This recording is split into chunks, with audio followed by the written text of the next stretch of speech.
आपके ख्याल से कोई और कंट्री इंटरेस्टेड होगी कि वो पाकिस्तान में इन्वेस्टमेंट करे? और अगर चाइना कर रहा है तो चाइना को ऐसा क्या इंटरेस्ट पाकिस्तान में आपके ख्याल से अट्रैक्शन है जो वो पैसा लगाता जा रहा है, जिसका अभी तक कोई खास रिजल्ट हमने नहीं देखा? जो प्रोजेक्ट ये शुरू करते हैं वो धड़ाम से कोलैप्स हो जाता है। इनकी सिक्योरिटी के जो जॉब्स हैं या सिक्योरिटी के ऊपर जो ड्यूटी लगाई है वो पाकिस्तान आर्मी की है, और पाकिस्तान आर्मी जो है वो सिक्योरिटी के नाम पे सालाना अरबों रुपया कमा रही है। देखिए वो कमाई का जरिया बनाया। पाकिस्तान के जो वजीर आजम है वो चीन पहुंचे हैं, चीनी सदर शी जिनपिंग से मुलाकात कर रहे हैं। चाइना पाकिस्तान इकोनॉमिक कॉरिडोर को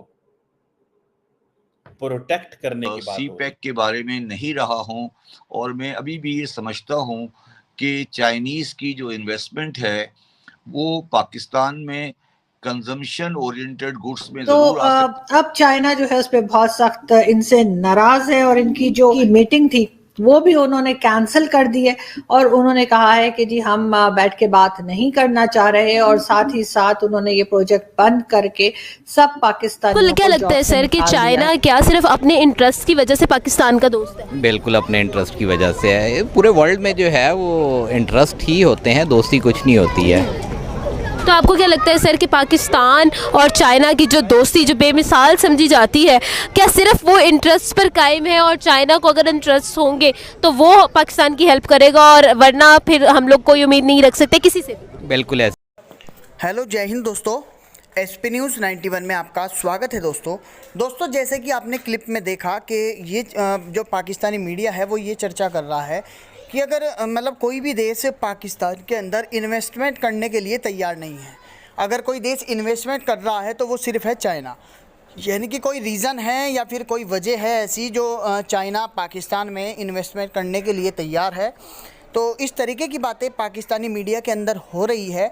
और मैं आपको बता दूं कि अगर किसी देश ने कभी इन्वेस्टमेंट किया भी है, अगर इन्वेस्ट किया भी है पाकिस्तान के अंदर, तो वहाँ पर जैसे कोई बड़ी बड़ी कंपनियाँ लगी तो वहाँ पर पाकिस्तानियों की जहालत इतनी है कि उग्रवाद में, आतंकवाद में वहाँ की जो बड़ी बड़ी कंपनियाँ, बड़ी बड़ी फैक्ट्रियाँ लगाई गई उन्हें ही जला दिया गया।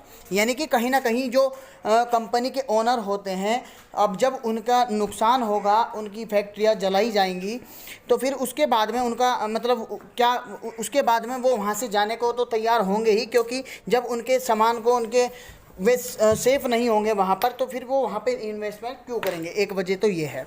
दूसरी वजह यह है कि पाकिस्तान के अंदर कभी भी डेवलप नहीं हो सकता, क्योंकि वहाँ पर आतंकवाद का गढ़ है। पाकिस्तान जो है सिर्फ़ और सिर्फ आतंकवादियों को शरण देने का काम कर सकता है, वहीं से ही वो थोड़ा बहुत पैसा अर्निंग कर सकता है, बाकी पाकिस्तान के अंदर कभी प्रोग्रेस नहीं हो सकती। अब बात ये चल रही है कि चाइना जो है, चाइना पाकिस्तान के अंदर इन्वेस्टमेंट क्यों कर रहा है। अब इसी के ऊपर पाकिस्तानी मीडिया क्या चर्चा कर रहा है, तो आइए दोस्तों वीडियो को स्टार्ट करते हैं।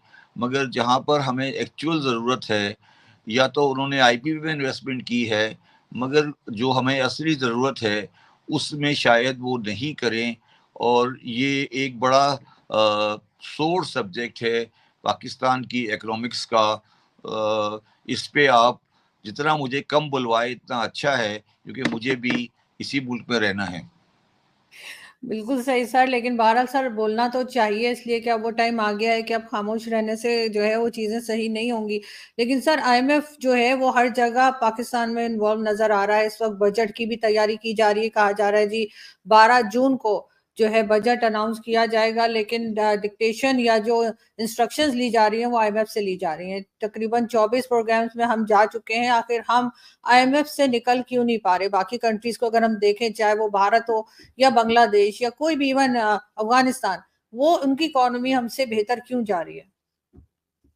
देखें, जब एक आदमी एक घर में रहता है और उसके पास खाने को रोटी नहीं है और वो बराबर वाले से रोटी मांग के खा लेता है, तो इसमें दो खराबी होती हैं।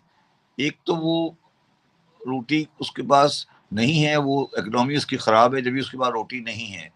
मगर उसमें दूसरी खराबी ये होती है कि उसके अंदर ये आदत पड़ जाती है कि मैं काम नहीं करूं फिर भी मुझे रोटी मिल जाएगी। तो उसको आप जो भी नाम दे दें, वो आदमी फिर इनहेरिटली बेगैरत हो जाता है।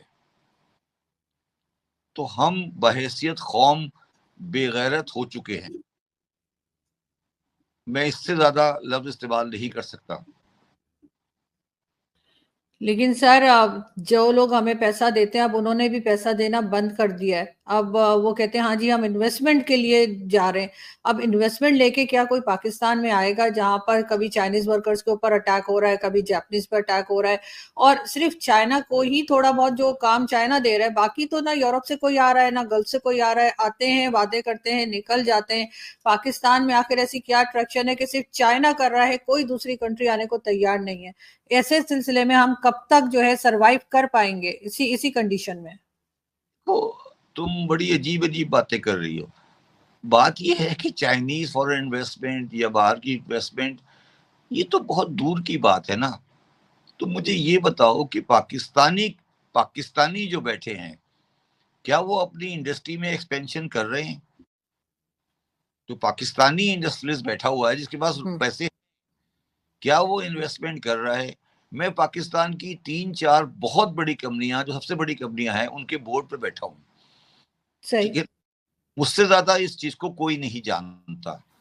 पहले घर वाला इन्वेस्ट करता है, फिर बाहर वाला इन्वेस्ट करता है। मेरा सिर्फ गुजारिश ये है कि हम अगर ये झूठ बोलना और अपने आप को धोखा देना और अपने साथ मजाक करना छोड़ दें तो शायद हम ठीक हो जाएं। ये हम अपने साथ मजाक करते हैं, हर 5-10 साल बाद मजाक शुरू कर देते हैं, फिर अजीब अजीब तरह की बातें करते हैं, शक्लें दिखाते हैं, तस्वीरें लगा देते हैं। मतलब मुझे तो अब शर्म आने लगी है जब मैं ऐड देखता हूँ कि जो ऐड आते हैं गवर्नमेंट के किसी स्कीम के, उस ऐड पे ज्यादा पैसे खर्च होते हैं बड़े स्कीम के। तो ये मतलब क्या है ये बेसिकली? ये तो मतलब इनके साथ तो बात करना भी अपनी तौहीन है बेसिकली, और क्या है। बिल्कुल ऐसा ही है सर। लेकिन वाकई में पाकिस्तान में जो है पाकिस्तानी खुद इन्वेस्टमेंट नहीं करते, इनका सारा पैसा दुबई में और कहाँ कहाँ अक्सर हम देखते रहते हैं कि कभी दुबई लीक्स और कभी क्या कुछ आता रहता है। लेकिन सर आप एफबीआर के चेयरमैन भी रहे, इमरान खान साहब को आपने कुछ एडवाइस किया था उस वक्त के जो प्राइम मिनिस्टर थे कि कैसे ठीक करना चाहिए? हमें तो आपसे बहुत उम्मीदें थी जब आप एफबीआर के चेयरमैन थे। बल्कि अगर आपको याद हो उस टाइम पर भी मैंने टीवी चैनल के लिए आपका एक इंटरव्यू बनाया था छोटा सा। लेकिन ये कि आपके ख्याल से क्यों ठीक नहीं हो पाया? आपके होते हुए आपकी एडवाइसेस को क्या फॉलो नहीं किया गया?